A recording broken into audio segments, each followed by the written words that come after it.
Let's just rip the Band-Aid off, shall we, Connor? Huge, massive global events. It's crazy. I hate the system. It's horrible. My Doctor Who Season 25 Blu-ray has not been delivered to me. I like what you did there. And I am... Oh, yeah. Yours hasn't come yet? No. You know, Adam got his on Monday. I saw that. Snares has had theirs forever. I did see that as well. And I'm sat here like, where is mine? What did I do to deserve this? Chill the F out. No, you don't. I'll tell you. Don't tell me to chill. Don't tell me to chill. Listen, okay? I'm listening. I think that you'll be okay because we don't go away to see Sylvester until we got like 2 weeks. Oh, I know it will come before then because I want to get it signed. Okay. That's what you're worried about though, isn't it? No, I just want to watch it. You just want to watch it? I've never been more excited for a set like the episodes. Yeah. Out of all the collection sets. And I'm patient. I'm a patient person, but not fucking today. I need that set. What did I do? You English folk, you don't know how good you have it. That's all I can say. Can they just go to the store? Well, they can, but it comes like early for them half the time. This isn't hate, but you know, Sounds like I love the Big Blue Box podcast. I was listening to it today, and they were like, "Oh, it came a couple days late," and I fell to my knees and I screamed. I was walking the dog, and I just screamed, and everyone said, "Are you okay?" And I said, "They don't understand what it's like to be a Doctor Who fan in Australia." Remember when we got like episodes at a good time for once for series 1 and all the British complained? Like it was funny. I saw someone the other, I can't remember who it was, but they were like, I really think that needs to stay in series 1 and not do it for series 2. I was like, well, it worked pretty great for us. I rated it highly. I liked actually. it. Hey, I'd have thought, well, we should do that. Would be a lot of fun. Because if season 2 also has a midnight premiere, was it midnight? It was like 7 a.m. In the UK, yeah. So it went on BBC iPlayer on midnight, and then it aired at like 6:30 on BBC One. So I think what we do is you and I have a little snooze. So for the premiere, we have a little snooze, and then we get up early, and then because the English folk, I'm sure a lot of them will be staying up to watch the premiere. Yeah, I reckon we do like a little 2-hour like a party, like a pre-series party. We're about to go watch it. We have drinks, we have like some segments, we have a little laugh, drinks? maybe a guest or two. 5 in the morning or something? It's a party, mate. We got to have a bit of champagne. So then what? I leave your house at like 9 a.m. and I'm pretty drunk. Yeah. And go home and what? Just continue on with my day. Yeah. I can't drive anywhere. Go to work. Just what the hell? But I think like and then we watch it and then we come and do like a live episode 1 review or something. I don't know. You know, we should experiment with doing some live stuff with this setup now. Yeah. We could actually do it. Drunk in the morning at 5 a.m. You know what? You only live once. Speaking my language. I love how you plan for something that doesn't even have like a set date. Well, I just think we need some excitement, and I feel like it'll be cool to do like a little party, you know, like a little celebration with all the fans, listeners. We can all do questions and things like that. No, that'd be awesome. I think that could be really cool. I think they're mainly focusing right now on doing the Christmas special like marketing, and then they'll move on to series 1. Are they? Well, maybe not. I don't know. It's next month, so we'll probably get a series 1, series 2 trailer at the end. Oh, they're coming soon. Yeah, definitely. Yeah, that'd be sick. But I think also Doctor Who Day's coming up in 2 weeks. Yes. And so I can imagine we'll get a Christmas special trailer drop then, right? And they're doing a Children in Need thing. Yes, they are. They're doing like a clip. Yeah, I think an exclusive clip. I don't want an exclusive clip. I'll be real. We got one before, didn't we? A long one. I remember we had like a whole episode. A minisode. Yeah. I remember I did like a huge video on it and was like breaking everything down, and it got like it performed so badly, and I was like, why am I bothering doing this? It's like I would do it. Like that sounds so like that sounds really bad, because I always say we do this because we love doing it, but also it's like it can be a bit of a kick in the teeth when you put all that effort in and it doesn't perform as well as you think. Well, because then it was breaking-ish news. Like, it only been out for a couple of hours. Yeah, particularly with like breakdowns and things like that, where you sort of stop what you're doing, and it is more like a work kind of thing than it's fun, mostly on like a Sunday, and like it's on borrowed time, and like to see it not do well. I would happily do that for new stuff coming out if there's trailers and if we ever get any, or which we will. Yeah, who knows? But like a trailer or like the scene, like I would happily do like a breakdown if people want to. Maybe it was just I don't know. Maybe it just didn't do well for some reason. But yeah, I'd like to. Yeah. Didn't you film something, or did I dream that? Oh yeah, I filmed a YouTube video for the channel that will come out soon. That was so out the blue. It's top 5 most underrated episodes of Doctor Who. And you just felt like filming a video? I was filming something for my own channel, and I thought, why don't I got the setup going? That's nice. I was like, why don't I just? I was very excited to hear that. Yeah, and it made me realise that with the 60th being nearly a year old, I wanted to do like a retrospective. Oh, I see. Even though I've spoken about that for like a lot. How many times have I spoken about the 60th anniversary specials? Yeah, that episode, Wild Blue Yonder. I've probably spoken about it a gajillion times. And I'm sure people are keen for more of Connor's thoughts on the Starbase. Do people want more thoughts about the Starbase? How many do you have? Well, I thought what I would do is to make it interesting, I would film I would watch every episode again. So Starbase, Wild Blue Yonder, and the Google, and I would write everything I like about it and everything I don't like about it. And during the video, I'll be saying like, so I like this, and I wasn't so keen on this. And in editing, I will make a tally of W's and L's. And so I don't know how many W's and how many L's I've got. And I'll be like, and now I'll be back with some editing magic, and then I can then break down, and I can actually tell, because like I never know if I actually did enjoy the 60th specials. I think I did, but I also have a lot of problems with them. So I want to get a defined answer. Right, it's like an experiment for yourself. Yeah, I don't want to be too negative and be like, here's 50 things I hate about the 60th, and there's only 40 that I liked. But I thought it'd be a bit of fun. It's a bit different. Yeah, I rate it. I'm here for it. Will I make this video now? I said it. Probably not. But, you know. Let's be real. But let's be real. Probably not. I like it. I like the honesty. I have a few videos. I've always got these videos I want to make, and I next to never do them. So. Get making. Get crafting, you crafty It'd be nice bugger. for it to come out maybe on the 23rd, or maybe the day the Starbase came out, or maybe the day the Giggle came out, because that's the day that, you know, the 60th specials ended. I don't know. But. I don't know. Yeah. Hey, do you know what's interesting news? What? Should I play the sting? We've not even done the theme tune yet, but let's just do a little. And I was having such a nice day. So the big thing that they made a big deal about in the UK on BBC, the Whoniverse, is losing episodes. That is weird, isn't it? It was like, you know, we're going to have everything in the same place. It's awesome. It's fantastic. So, obviously, first thing, they've not replaced Fear yet after that got dropped off. It doesn't exist. It's gone. It's gone, erased from the archive, mate. Yeah. But then also some serials, The Seeds of Doom, I think. A Sontaran episode went. I don't think it was Sontaran. I think Terror of the Zygons. Oh, that was the Zygons, excuse me. Yeah. Isn't that? And a few of the cool documentaries that they had on there, they've all been dropped. What's going on? Wasn't the Zygon episode the Harry Sullivan's last episode? Yeah. Which is the one I was actually excited to watch. Yeah.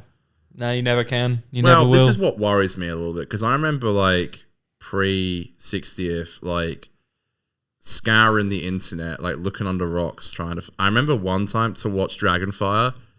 That was like, for some reason, the hardest episode to find on the internet ever. And I've never like, not trying to be like, oh, I'm so good, but like, I've never like illegally downloaded anything. I don't know. You're so good. I don't know how. That's good. Like, I don't know how. Like, I'd be scared. You know, I'm always scared about viruses and stuff. I'd never go on those websites because I'm like, what if I download something and it's a virus? So I've never done it. But I had to like, this is so silly. It's been like, it must be a year now since we've done Dragonfire, but the only way I could get it was to use my VPN and subscribe to ITVX and watch it on there. And I've, for a year now, forgotten to cancel the subscription. So every month I get charged like, mate, what are you doing? Like $10, $12. And I'm like, I need to remember to cancel that. Facts. And then the next month comes along. It must have been nearly a month since we've done Dragonfly. I guess we were doing classic episodes heading up to the 60th. Well, I think we did that one for a precursor because we knew Mel was in the 60th. So classic Connor shit. That's the kind of awful crusades I had to go through. Well, it's coming back. What is? Your pain, because we're losing episodes of iPlayer. Yeah, well, so I saw someone comment and it made me scared. Like, they said, I fear that we won't have all the classic episodes on iPlayer for much longer. Because that really throws a spanner in the mix for our classic watch-alongs. Very frustrating. Unless someone else picks it up again, like BritBox again or something. I don't know. I mean, it's all licensing and stuff, but Is that why it went off though? I just don't know why individual serials are licensed different. Is it songs? To whole seasons? Maybe? No, because then they just Songs? get rid of the one episode that's in it, right? That What has could the it song. be? It I doesn't. don't know. Like, there's obviously a reason. Like, they're not just taking it off No. to take the piss, but Oh yeah, just for fun. just for fun. Yeah, let's piss these guys off even more. Not to defend it or like say, oh shit, not to defend it or to say like, oh, they should take them off. But I think normally with like the documentary things, I think they're normally just on BBC iPlayer for like a year. Yeah. Just because like I don't know if they want to have this like infinite like space of like every documentary that's ever aired on the BBC is now on BBC iPlayer and you can access it. I think they have to take them off at some point. But I think that was sort of the pitch of the Hooniverse. Was Definitely. Everything is there. Because now it's like, no, you can't watch that documentary. I don't think it's on any of the Blu-rays or anything like that. That's the scary thing of this day and age that we're living in, though, isn't it? Where, you know, something can be taken off forever and then never being able to see it ever again. And that's scary. And I don't know what to think about.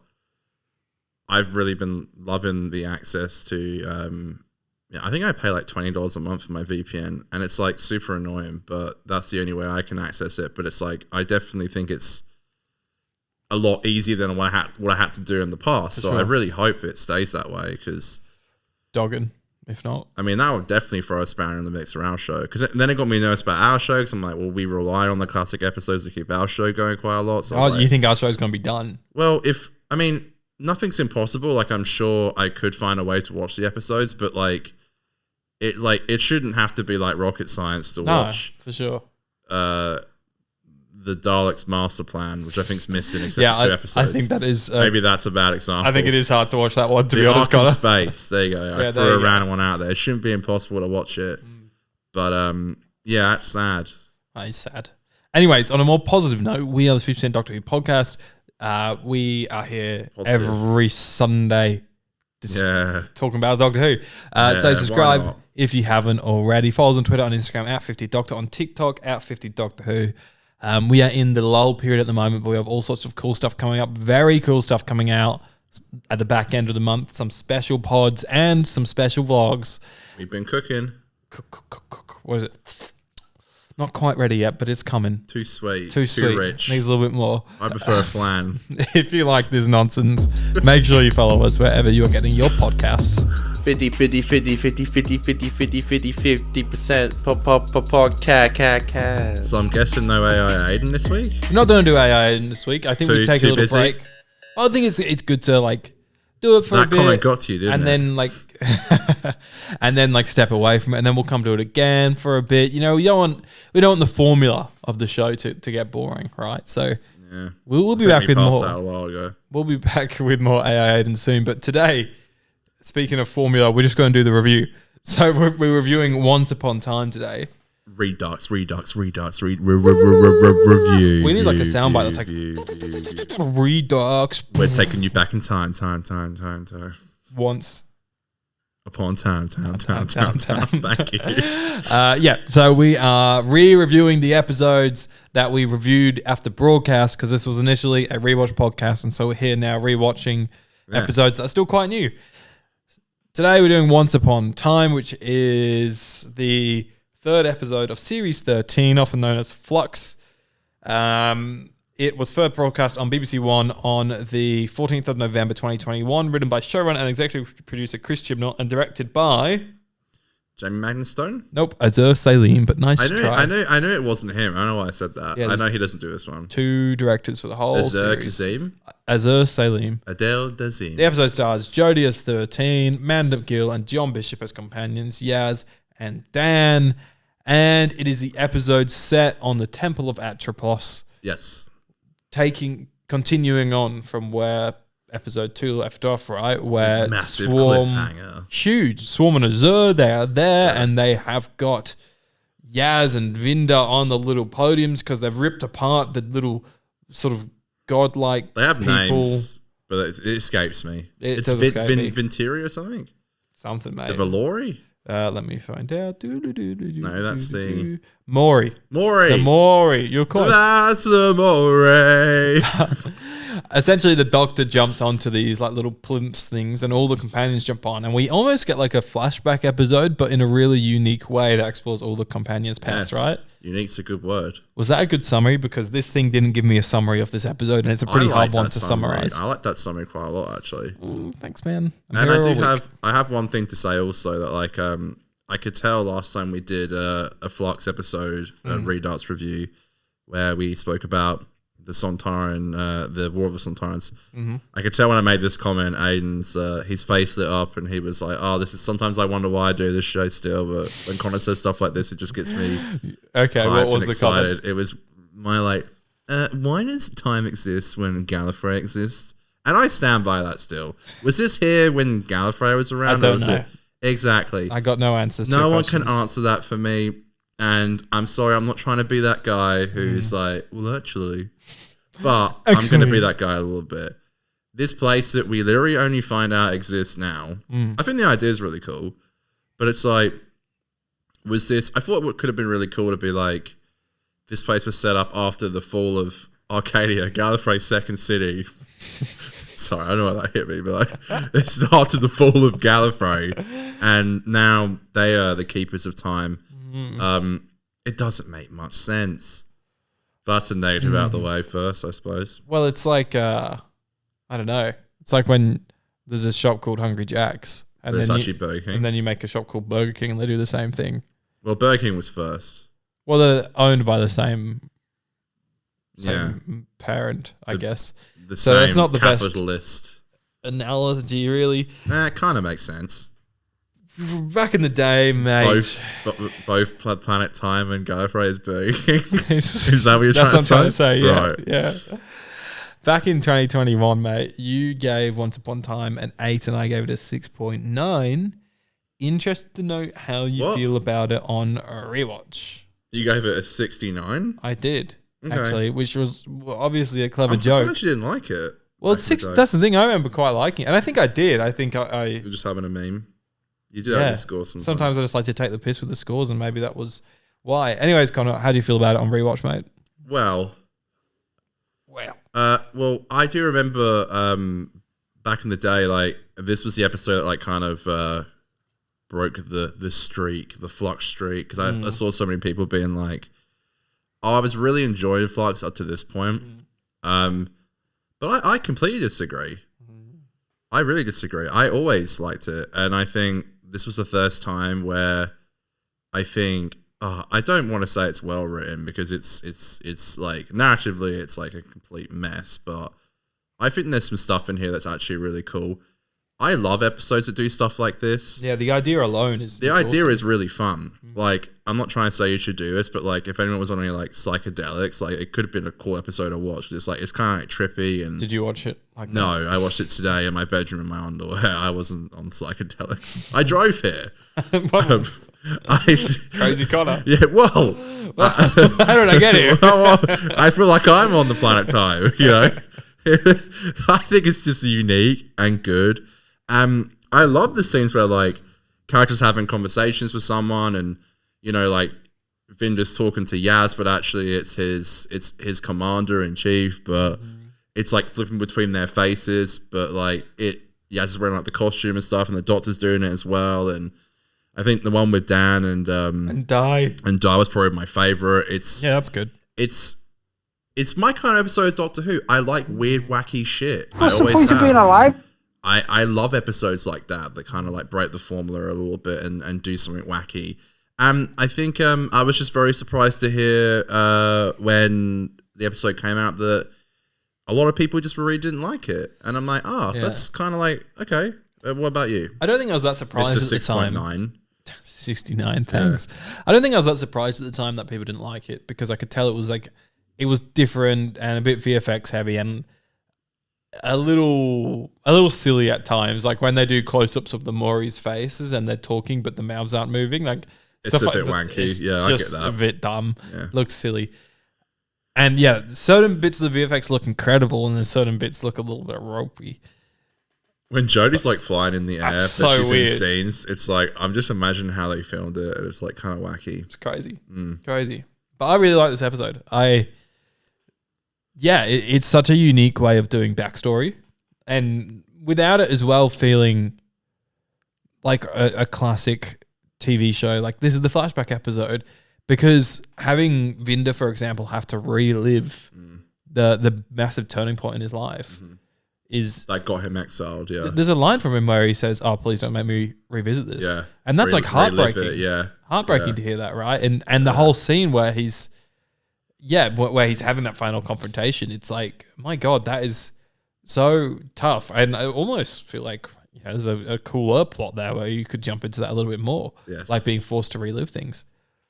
So you get really cool stuff with Vinda. The Yaz one, you could have done something a little bit more interesting with Yaz's backstory there, because we know so much about Yaz's backstory as the show's got on, with her struggle with mental health and things like that. It's like you could have had another element of that rather than her just being a gamer gal with her sister and talking she's about also boys. that's the funny thing, because like, we have seen Yaz, they could have brought back like the actress from It Takes You Out. I always say that, the fucking Can You Hear Me, who was like her mentor that dragged her out of her like depressive episode. Yeah. But it's like, I guess some random colleague she works with. Yeah. I don't know. Whatever, man. But it's like, that could have been cool, because then it would have been like a connection back to there. But she's just in like the car with, I guess, again, a colleague. Yeah. And then a sister. Yes, the sister's kind of there, and they're playing bootleg PlayStation, Slender and Man, bootleg, but with an angel. Slender Man / Call of Duty, because they're walking around with like guns and pistols in it. And I quote, I don't want this guy to think that I'm not sorry. It's so silly. Well, it's like, I don't want this guy to think that I can't play games. I'm gonna learn to play this so he likes me. It's like, all right. Opposites attract sometimes. Written by a dad. Yeah, written by Chris Chibnall. But it was cool to see her back. It was cool to see her back. But because her family never come back. I think that's beyond it. like 2 scenes in Spyfall. They never come back. Yeah, so it was cool. It was cool to see her back. I've always had a little bit of a crush on Yaz's sister. I don't know if you remember that back in the day. So it was good to see her again.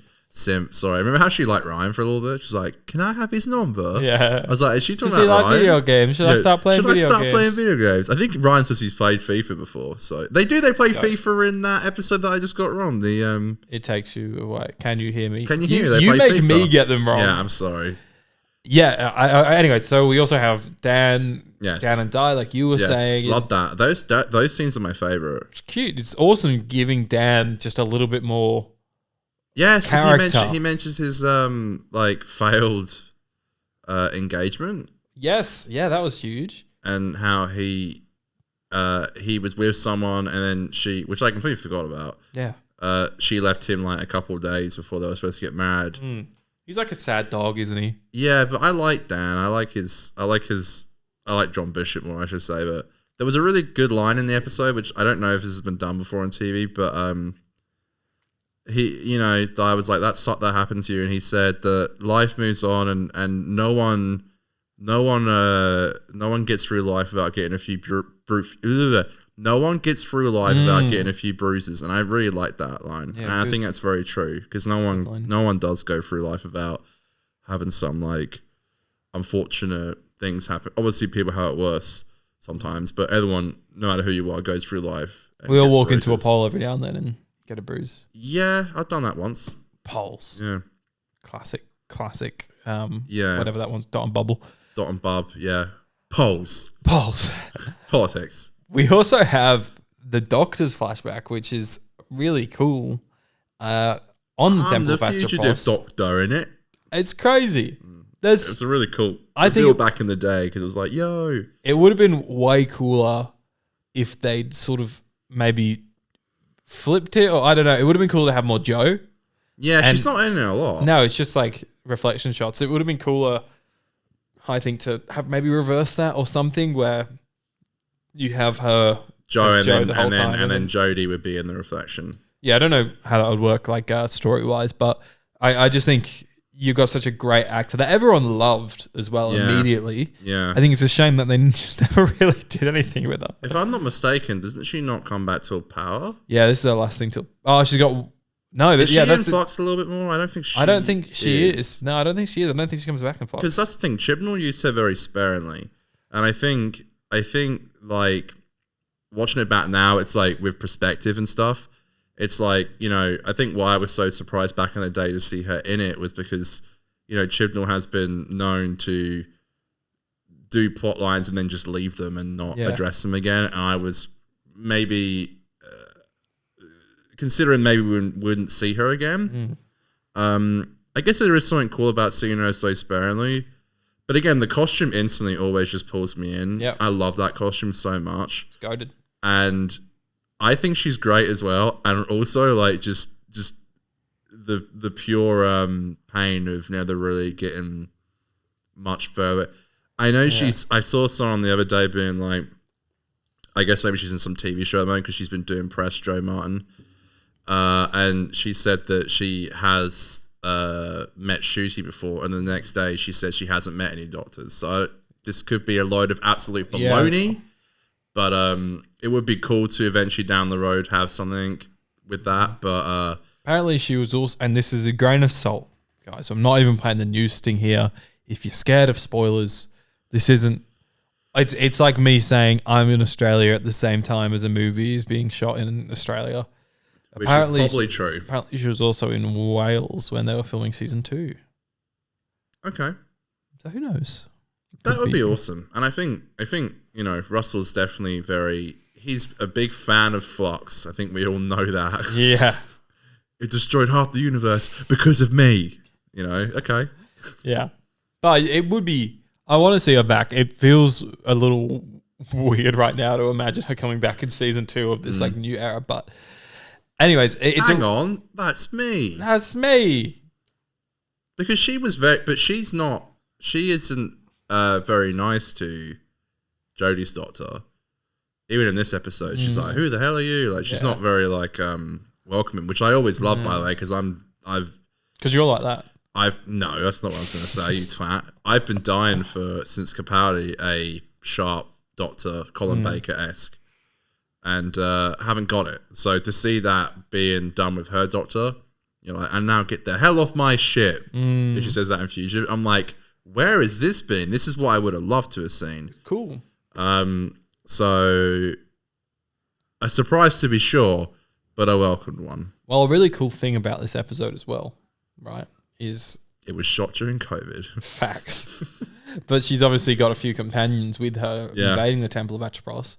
And we know one of them, and they're obviously it's Danyaz and Vinda, but we know one of them's Carvanista. Correct. And then there's like theories that the other two are the people from Fugitive of the Jadoon. Yes. But we don't know. But it's still, it's just really cool. It's cool it's Carvanista. It's a cool way of doing that. And I think it's so easy for us now to see the plot and understand the plot and just be like, oh yeah, it's a cool, enjoyable flashback story. But it's more than that. It has more to it, yeah. The first time you watch it, it's really unraveling. Like you just all of a sudden have the Doctor in a black coat outside the Temple of Atropos with everyone doing techno lingo that they wouldn't normally know, and then you're cutting to different time periods of different characters. And it is like a puzzle that you're sort of putting together to figure out how it works. And it's only probably takes about 15 minutes for you to sort of figure out what's actually going on. And we probably take that for granted on rewatch. Yeah, no, definitely. And I think this is why the first time I watched this, I was like, this is because I'm not the biggest Chris Chibnall fan. This might be a shock to all viewers, but this was probably the first. Thank you, Chris. This is probably the first time that I actually watched an episode of his, and I was like, okay, I'm seeing kind of like that Broadchurch-esque writing, which I think is smart and clever. Yeah, which is again what I always wanted to. And I think a good thing to remember as well is that we all knew that Russell was coming back, and it was exciting because we had the centenary to look forward to, the 60th, Russell being back. It was such an exciting time to be a Doctor Who fan, and I was enjoying Flux, so it felt like such an insane time to be a Doctor Who fan, and maybe I was a bit more forgiving knowing that the future was in like safe hands of Russell. Now it's debatable. Or so we thought. But you know, back in the day, I think that's probably like the peak of adulthood for me of being a Doctor Who fan, because it's like, again, Flux was so fun. Centenary's coming up. Yeah, and the Centenary was exciting. Centenary was so exciting. We had a New Year special coming up. We had an Easter special coming up. 60th. Twat. I'm watching this episode and I'm like, okay, this is actually what I wanted him to do. shame it took a while for them to get there. For sure. But I kind of watched this episode and I'm like, this works for me. I guess at the time when I was watching this, I was like, I don't know what people were. Again, people are okay to have their opinions and stuff, but it's like, what do you really like? What are you wanting from Chibnall? Because you've complained about him being like too simplistic and by the book and very cookie cutter. Yeah. And having like paper thin scripts. No pun intended. but then he does something like this that is pretty out there and I think quite interesting and a unique way of doing stuff. And it's like, but you also complain about that as well. It's like, I don't know. It's like, this is much more the kind of Doctor Who that I like. And I was quite surprised, but I think we do. I mean, we even see now with like episodes like this year, like 73 Yards, like that we consider like, I consider maybe even in my top 5. I don't know. I'd have to recount episodes, but definitely top 10. But there's people who completely despise that episode and say Dot and Bubble's better, and they're completely wrong, by the way. But no, sorry. But it's like, there's always people who are gonna not like it when Doctor Who goes a bit weird and wacky. Yeah. But I'm all there for it, I think. Anyway, I'll go off my soapbox. Your soapbox. Yes. A bit soapy. I like soap. I really do like soap. It's like one of my favorite things. It smells good. It makes you clean. It's the best part of my day. One of the best part of the day. Love soap. I love it. It actually is fucking goated. It makes you clean, and that's what matters. I don't know if it's good for the environment, but yeah. Anyway, Anyways, you can buy good ones for the environment. A good man. Goes to war. The sets in this episode look really nice. I love the interior of the Temple of Atropos. I know most of it is from last week anyways, but I just thought that was worth saying. It looks nice. It sounds nice. What do you think of Azza Salim as a director? I'm actually very impressed and happy. I know that we sim Jamie. Yeah, Jamie's the GOAT, but Azza's also really good. I think she's really good. He. Sorry, do you know why I say she? Because Azur, it sounds like Azur. Yeah, like Swarm and Azur. Oh. Sorry, it sounds like that. My bad. There's something there. My apologies. I actually am impressed. There was like a lot of good looking scenes in here. And again, a little bit CGI heavy sometimes, but this might as well be a sound bite at this point. But I think I feel like I have to say this every time. So impressive being done when the world was all ending a couple of years ago. Yeah, I agree. We can't say that enough. It's so impressive. Like, it really is. Especially now that we're on the brink of the world ending again. Yes, your Blu-ray box set not coming. Exactly. The biggest event this week. Yep. Yeah, I think it's really good. Because he does this and Survivors of the Flux. Because Jamie comes back to do the finale. Yep. Okay, so Jamie's only back for the Village of the Angels. Yeah. Okay. Yeah, I think it's in safe hands. There was like, especially where like the like place that Vinda was at, like his I don't know planet. I don't know. The spaceship. The offices. The office. Like there was like very nice like wide shots of like beautiful halls, like nice. and it was very symmetrical, and I think it looked really nice. Yeah. Particularly under like the stress that they were in. Yeah. I think, do you know what I like? This episode isn't lazy. And I think during a time where laziness could have like, well, A, been forgiven and B, would have been very practical, I think it doesn't do that. Which again is what upset me with people being a bit like negative about it. Because I'm like, I think this episode has more props. We haven't spoken about Belle yet. So of course. And I've always liked her character. Same. I think, like, it's a bit cringe. I get that. But I've always liked it. People were like, it was so pointless. Yeah. I love the intro to her where she's like, the Dalek quadrant, the Cyberman quadrant. It makes sense that stuff would be happening. And I it agree. is lovely to see someone sort of for the first time in... this is a loosey-goosey statement, but... Be Lucy, it's all right. Sort of actually doing a bit of world building. Not that other showrunners are new who haven't done that, but having the Daleks and Cybermen just pop up in a scene here because they would be there. It really makes sense for me. It makes it feel really connected and more like a universe than what you often get in Moffat and RTD's era, I think. Dude, you've taken the words right out of my mouth because I literally thought that because it's like, you know, and Chibnall is victim to this, and so is victim. Chibnall is anyway. He's done it, and so is Stephen Moffat. Yeah, okay. But browser history, not them, but like, but like Daleks just being there, Cybermen just being there. Time of the Doctor's a great example of that. Yep. This makes sense that the Cybermen and Daleks and Sontarans and Weeping Angels and stuff would be there. Like, it actually makes sense. I don't have an issue with it, which is so crazy because I'm the first to complain where I'm like, I hate when the Daleks are in it and they didn't do anything.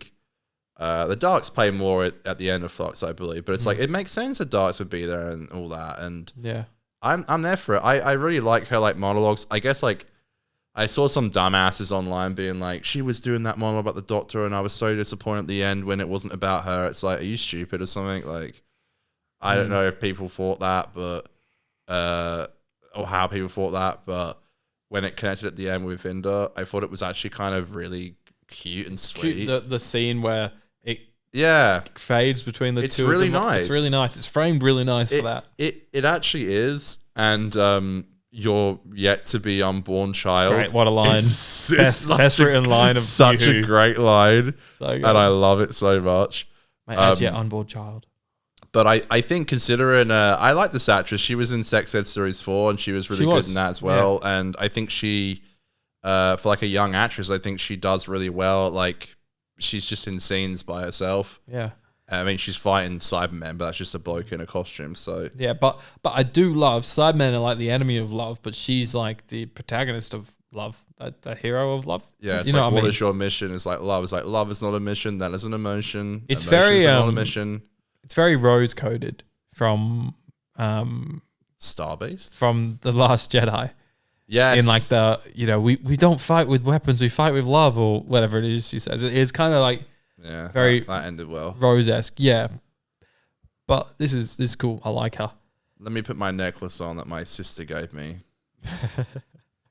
Last Jedi lore. Before we jump to the end of the episode, I want to do two things. I'll quickly say that I think the CGI outside of the Temple of Atropos is some of the most impressive CGI in Doctor Who. Give us another round of Full applause. stop. Round of applause. My goodness me. Congratulations. Wowee. I don't... Oh, no. Yep. There we go. Belated round of applause. Yeah, it is... It looks amazing. And the other question I wanted to ask you before we get to the end is, what did you think of our introduction to Craig Parkinson? I know you love this guy. The Grand Serpent. I don't love this guy. He's just from Line of Duty. I have memories of you being like, I love this guy. He's good in Line of Duty, yeah. But right. Yeah. Okay. Every time I see him now in Doctor Who or anything, I'm like, this is the guy Aidan loves. I swear, like, you used to talk about this guy so much. Yeah, sure. He's the Grand Serpent. He is. Isn't he a snake? Or something? What's so funny? And then he turns into a snake. Doesn't he? Or am I crazy? No, that was a joke because he's a pretty snaky character. Okay, maybe I'm mixing my TV shows up. But I don't think he turns into a snake. Okay, either. maybe I'm. Could you imagine? Something. Doesn't he wear a snake lapel or something? He wears like, I think the back of his lapel blazer has like a snake down it. Right, maybe I'm completely wrong. Well, does he turn into a snake? I don't think so. Now I feel like he does. No, maybe I'm thinking of I can picture it. Does he? I can't remember. Does he? Or am I crazy? I just love that I have this vivid image in my head of him infiltrating UNIT as a fucking snake. And I don't know whether this is just a fever dream right now. Because he does do that, doesn't he? Doesn't he wear like a necklace with a snake on it or something? Yeah, There's something to do with snakes. He's a snaky boy. Snakes? Snakes? On a plane. There was no snakes. There was a Home Alone quote. Snakes? Snakes. Joe Pesci. Okay. No, I like him. Again, every time I see him, I follow him on Twitter because of you. Yeah, I follow him on Instagram. Yeah. Because of me. Craig Parkinson. Craig Ferguson? Yeah, Craig Ferguson. The GOAT. Craig Ferguson, the king of late night. The absolute GOAT. No, I like him. Mm-hmm. I know he does a little bit more. Yeah, I think he comes back he's in all of his you can actually see the filming blocks quite strongly because you can see, which is okay. Like, you can see he's here with Azur directing, and then he comes back in 5 and 6, which Azur also directs. Well, it's funny as well. The Belle's like, thank God I found a Lipari ship. Yeah.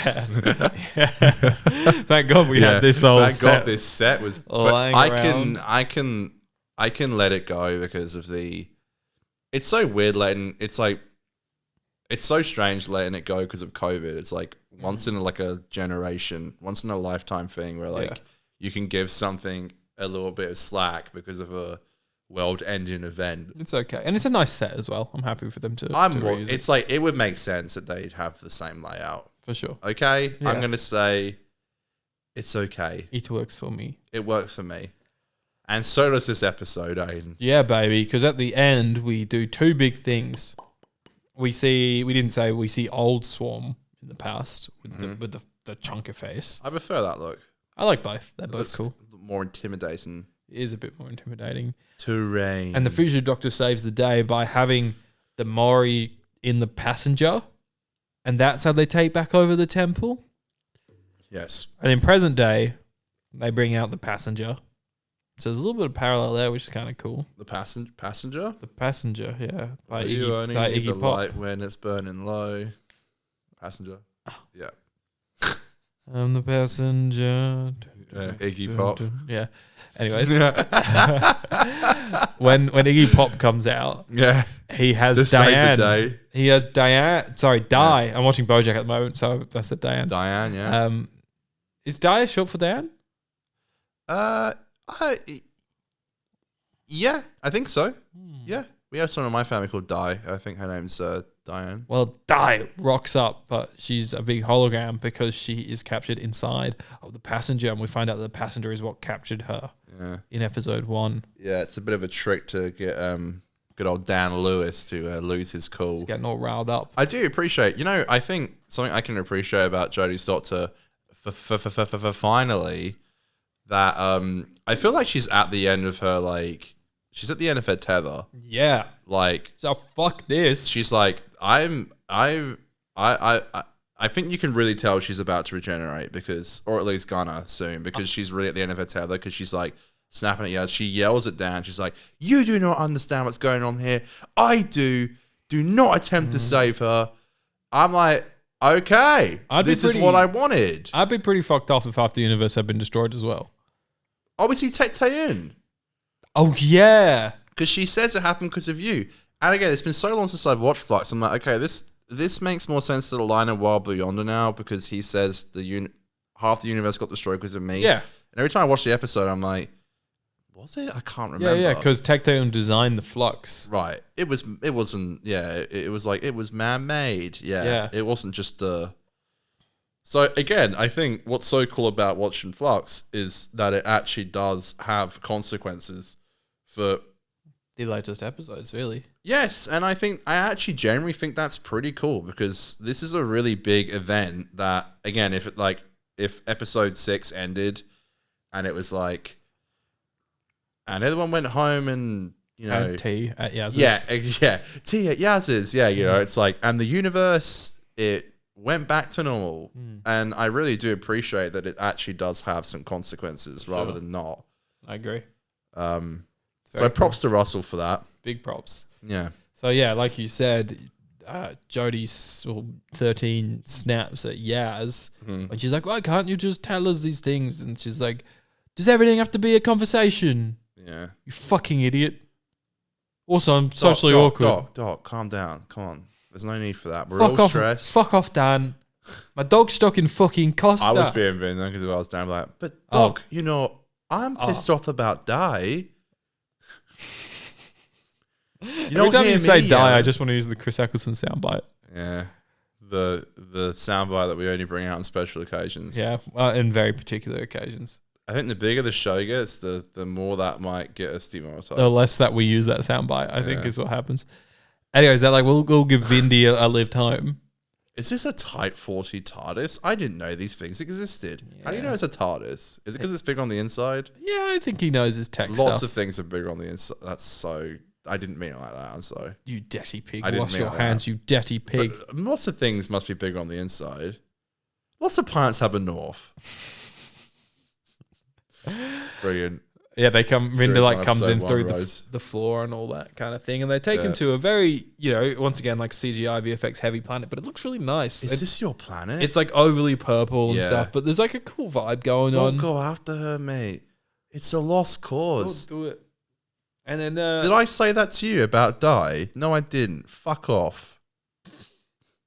so we sort of, after 3 episodes worth of like go, it sort of ends with like a bit of like Oh, like not a bit closure, but it's yeah. sort of, it's almost like this is the first half of Flux done. Yeah, it definitely does that when the Weeping Angel goes on the TARDIS in But you know what I mean? They walk through the rope, it sort of ends, and then there's like a very rushed. The angel has a TARDIS. Oh, what a great callback. The angels have the phone box. Yeah. I've got that on a t-shirt. Do you? No, that'd be so lame. I better go throw mine out. Our future merch. That's it. That ending is like it. I can't. Oh, maybe it's like some dumbass like pooey like physics thing. Physics. I don't know. It's late. I don't care anymore about words. But like the angels can get in the TARDIS maybe because the TARDIS is going crazy, and it's like. But it's like, come on, like. What's that line from series 1, episode 1? It's like, the thing in cars try to get through that door, and believe me, they tried. And it's like, and literally in Children's Era, in Spyfall, those weird fucks get in. Now Weeping Angels, doesn't a Dalek just does a telegram. You know, like, in like Power of the Doctor, it's like a, it's like, zzz, hologram. Yeah. See, words are not my... Telegram is in World War II. Telegram, sorry. Yeah, your husband's dead. See you later. Unlucky. Yeah, unlucky. Yeah, he ain't coming home for Christmas. Awful. But yeah, I hope there's an explanation to this, because this is a stupid lore I care about, such as is time and planet when Gallifrey was around, and how did the angels get in the TARDIS? This is the stuff that keeps me up at night. And a normal person would watch this episode, and that question would never cross their mind once. And that's why I have a Doctor Who podcast. Did you notice that? Not to completely change the conversation. Please get me off it. Did you notice that Belle says the word "survivors of the Flux"? Yes, and I was like, they should have called this episode that. I actually was like, I should have called it that. Well, you're in luck. You're in luck. It'll be coming up soon. I didn't remember Belle being introduced this early. I thought she was in the second half, but now that I think about it, I'm like, yeah, there's no way she got introduced in. She's not in episode 4, I don't think. But no, she's not. Yeah, because of the old Azur Salim situation. That's when Jericho and from episode 1, Claire. Yeah. I don't know this shit. Yeah, so because we're Doctor Who fans. When she says the survivors of the Flux, I was like, am I watching the wrong episode? I thought I put the wrong disc in. Yeah, the one you were using as a coaster. Blah. Aidan's like, there's no point even asking to borrow a Blu-ray off Aidan because you're gonna get like peanut butter and jelly stains on it. Well, you can't borrow my season 25 because I don't fucking have it yet. Yeah, yeah. You're like, I swear, like, there's no point even asking to like. He'll come back and he'll have like a magnifying glass like around the CD to see if it's even the inkling of like maybe there's like a little atom on it, and he's like, he's so reckless with them. I tell you what, I did. It's not really a whoopsie, but I mean, I'm in the process of saving up for a house and things like that, so I shouldn't be spending my money like this. But I was really late at night. I should have just put my phone away.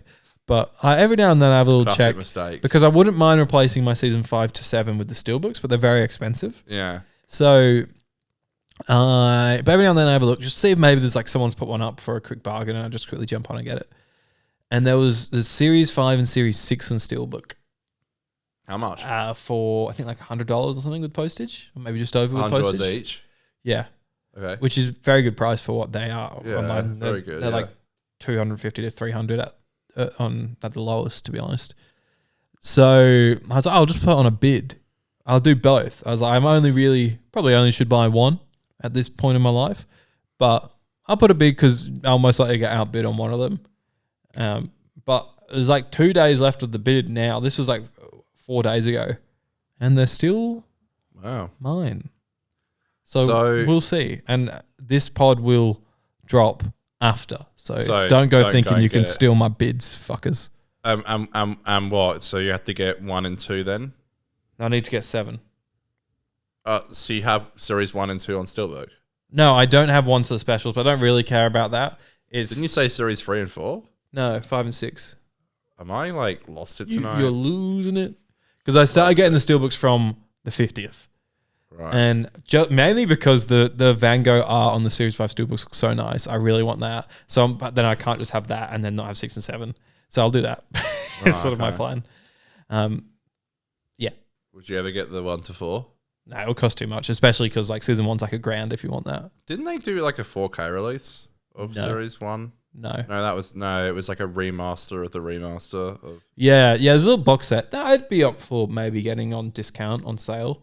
That's one of the little figures in it. There's a full series. There's like 1 to 13 on Blu-ray. That comes with the figures. Cool. Yeah, but they did like a 1 to 4. Yeah, I remember a new remaster, which I would be interested to get because I like to try and watch stuff with the highest quality possible. The remaster of the remaster. Yeah, apparently the sound is slightly better, but still bad. So have some perspective. Have some perspective, Aidan. For crying out loud. Oh, lordy.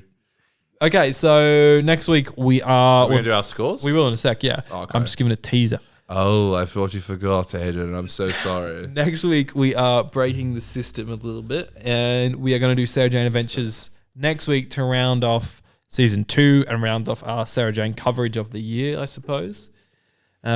Trust me on the Sarah Jane Adventure review where I say the reviews are going really well. Trust us for that episode to do really badly.